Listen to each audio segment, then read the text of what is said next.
Hello and welcome to CNBC-TV18.com presents Bharat Trailblazers in association with Salesforce. I'm Ridu Bhandari.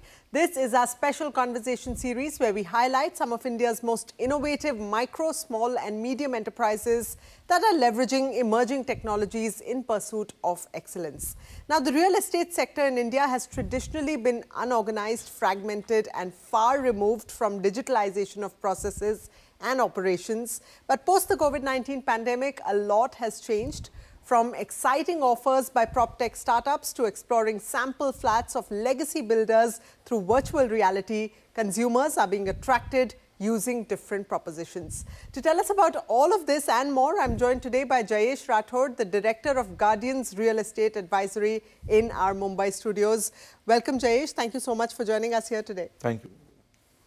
Well, home buyer choices have gone through a sea change in the last 3 years, particularly after COVID-19 struck. Now, many of the trends, people would say, were the pandemic's influence, but some are here to stay. So tell us about the major transformations that you've seen and the resultant big shifts that your business has gone through. I compartmentalize this change into the four things. First was the priority. Roti, kapda and makan. Makan being the shelter is the most important aspect in which, consumer have understood that this is a remedy to any kind of pandemic in the future. So people have taken home as, the shelter as the utmost priority over any other expense of them. The second most important, which I'll put it, is an affordability. When I say affordability, is not with respect to the budget. It's also with respect to the location, because people have understood that if I cannot, in a specific location, if they are looking for 1 or 2 BHK and they cannot afford, they are ready to compromise on the location and yet make a purchase decision. The third, which is another important factor, was a scalability. When I say scalability, is like instead of buying a smaller unit 2 BHK, people have started actually buying the spacious one. So that that extra room or the extra space can be utilized for work from home or kids study from home and etc. Bombay has never seen a luxury of balconies, because of a lot of DC regulations which plays a role. But post-pandemic, people have started giving importance to the home with the balcony, so that, some outdoor space is there for them to enjoy, during the pandemic situation if happens in the future. And the fourth, which is most critical, is the mobility of it. When I say mobility, initially real estate was mostly physical driven, like you go to the sites, spend time with family, friends on a weekend, visit 10 sites, and then, shortlist and make a purchase decision. But post-pandemic, all that virtual reality and the digital platforms gives enough information about the project. Consumer do a lot of research online, shortlist the projects which make sense to them online, go to the site thereafter and make a purchase decision. Coming to your company, Guardians is a rapidly growing real estate consulting firm. You're going from strength to strength. When you look back, what would you say are your critical success factors? How are you different from the others in the market? So 7 years old Guardians started with the principle that though we are into B2B business, but at the core what was kept was to consumer. One is a consumer who's going to buy the product, and secondly is a customer, which is a developer. Keeping the need of both the two at the core, the four critical business parameters which runs the success at Guardian. First is the business development, because at Guardians we do not take all the projects which we come. So we are very, I will say there are criteria, there are checklists, there are do's and don'ts before taking any projects on the board, which is, I'll emphasize a word as a business development. The second stage of our, the business cycle comes to is a business governance. The third is a product, because the right product with the right value will definitely achieve the trade-off between volume, value and velocity, which our end customers, which is the, the developer will look for. And a right marketing strategy also runs parallelly. Last but not the least, which which complete the entire business cycle, is the mass distributions of the project ensures that a good leads get generated and the closure happen at the site within the estimated, stipulated, budgeted time manner. And that's complete the entire process.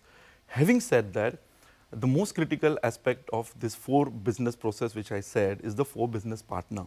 So all, we are 4 partners in our organization, and each is expert and experienced in these 4 domains which I told you, and which has backed up with technology and the data-centric approach for the same. Right. Talking about technology, you know, we are in the digital age. There is an increasing use of online platforms, even as far as property search and transactions are concerned. So real estate consulting firms also have to today use digital tools and go on the digitalization journey. Where is Guardians on the digitalization journey? How do you remain competitive? And what are some of the big business objectives that technology is helping you meet? Let me take a help of a customer flow to answer these questions, because at the end, real estate is also not different, than any other high purchase product. But digital marketing cannot be avoided in the market where the 50% of the consumer, the population is on smartphone. Let's see how the consumer flow, as far as and accordingly only that 4 objectives or 5 objectives which we follow at Guardians. The first one is the easiness of having, or the convenience of having the information. So yes, convenience of having any digital platforms or any information is must as far as adopting any online platforms are concerned. The second and the most important is the responsiveness, because once the consumer is informed, he wants that, okay, somebody should respond to me on a time. So the responsiveness comes in as the second most critical objective of any digital online platform which we use. The third is also equally important, that, okay, you go to so many various platforms, but the consistency of the data should be there, that all the websites should talk about 1 BHK of the same carpet area and of the same value. So yes, the another third objective would be consistency of the data. Now the fourth one, which is very critical, that when a consumer make any inquiry online platform, he or she is going to leave a mobile number or an email address. He believes that his data has been secured, not been misused, not being given in an ethical manner to any other industry, so that for the cross-functional functions. Hence, the fourth most critical objective is the data security and the transparency. And the last, which is equally important, that when any consumer goes online and look at and give the data or interact with salespeople or ask for any 1 or 2 BHK, its good demographic has been already been captured online platform. So he believes that when I go to any site, have the personalized discussions with me, because half of you already know what I'm looking for. So yes, these are the broader 5 objectives which we follow for marketing real estate projects online platforms. Right. And when it comes to embracing technology at the back end, what are some of the key business areas that technology has really transformed for you? Can you share some examples in terms of operational efficiency or whatever else happens at the back end?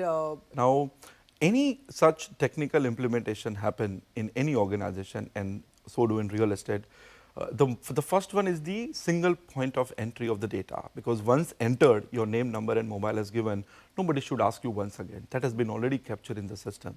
So the single source of information.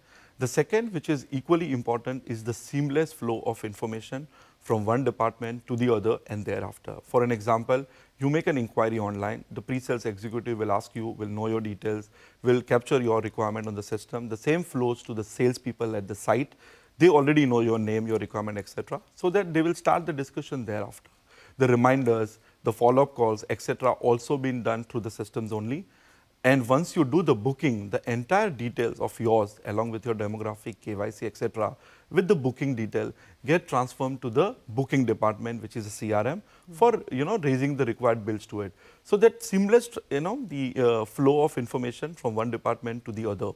Now it doesn't stop there. The third one, which is equally important to address, is the business performance. Like every department, every individual, which are the part of this entire executions, have their own dashboard to look their own performance and take the corrective measure in a real-time basis.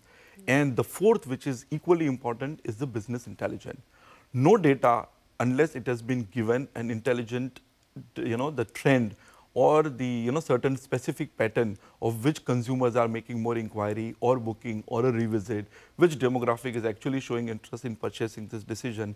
Such business intelligence only possible when we execute such the mammoth implementation by the product like SFDC, which we are using at our organization to achieve these 4 things which I just said.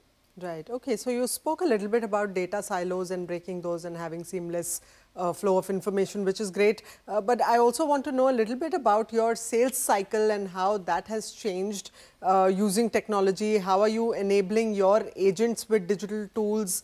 Have they become more efficient, more productive by using technology? Oh, certainly, yes. Let's take an example here. Like suppose pre-sales executive got a call from someone. Now, the volume of the call is so high that they miss certain calls. This I'm giving you more example rather than going in the flow. Now, a system-generated auto dialer will ensure that a missed call is also given a callback through the system, and it ensures that if 100 or 120 call has been required to be attended by a specific pre-sales, system-generated calls ensure that not a single call is missed. If it is missed, it will be redialed by the system and given to the respective pre-sales executive. This was one example. The second example which I tell you, the 70 to 80% of the sale which we do happens through the channel partners by way of. Now, what was happening in physical world, Mridhu, that every sourcing manager used to meet 10 brokers in a day, and the channel partners in a day.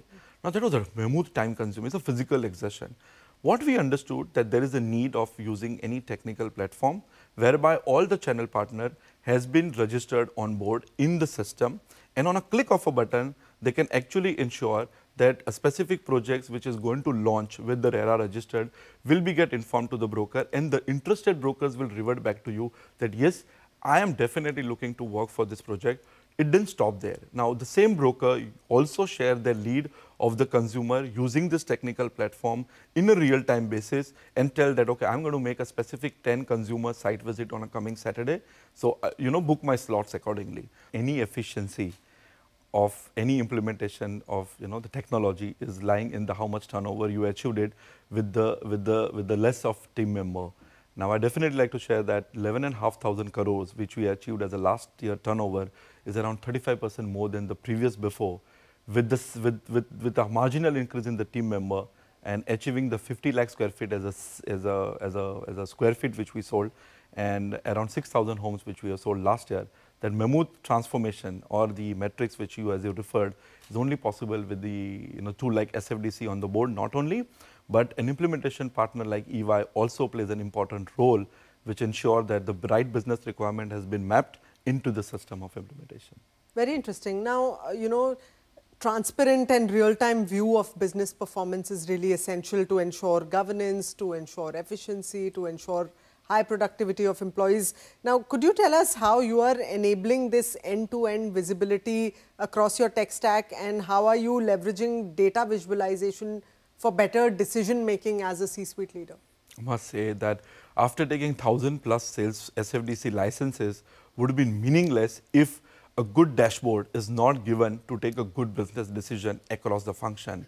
So, after implementation of 1.5 years, of SFDC implementation with a business partner like EY on the board, we took a business call that let's take a Tableau as a function, as a product, which gives you a required dashboard.